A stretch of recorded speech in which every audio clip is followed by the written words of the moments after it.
Hi guys, so one of the most unbelievable and fascinating stories that honestly I've ever heard in terms of when it comes to, Kikuyu culture, pre-colonial Kikuyu culture, is this whole idea of regime change, the Itwika, they used to call it. So during every Itwika, there used to be this sea dragon that would be summoned, and it would only be summoned by, the wazes, the old guys. They would summon it by playing some very distinctive trumpets or horns for that matter, and then this sea dragon would emerge.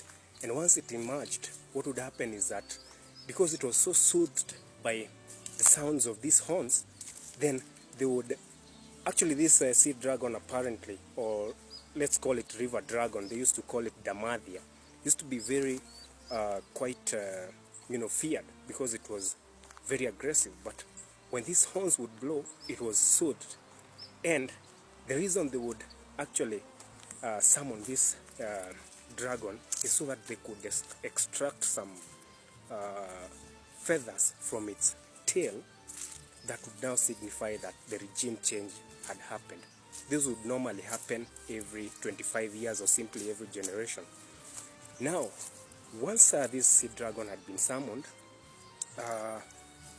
very brave young men would now be called and go behind it as it was being sold by this music, the music from the horns, and they would pluck some few feathers, and these feathers would just serve to, they would just serve as a sort of they would serve as evidence that the regime had actually changed. Without these feathers, there would be no Itwika, there would be no regime change.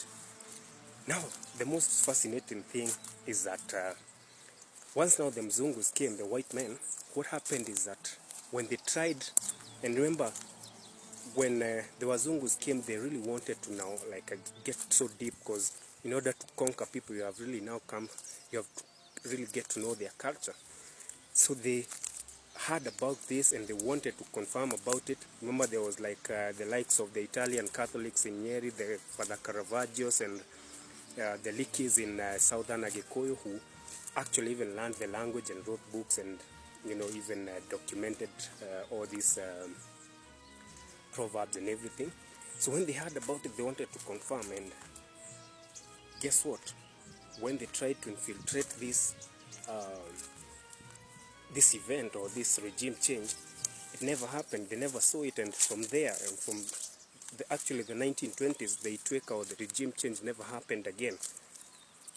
Up to today, it has never happened again. Once these foreigners tried to infiltrate this sort of ceremony.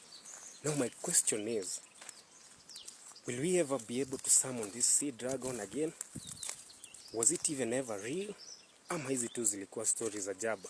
What do you think, guys? I would love to hear your thoughts. Please leave your comments down below on the video and let's have a discussion. Thank you.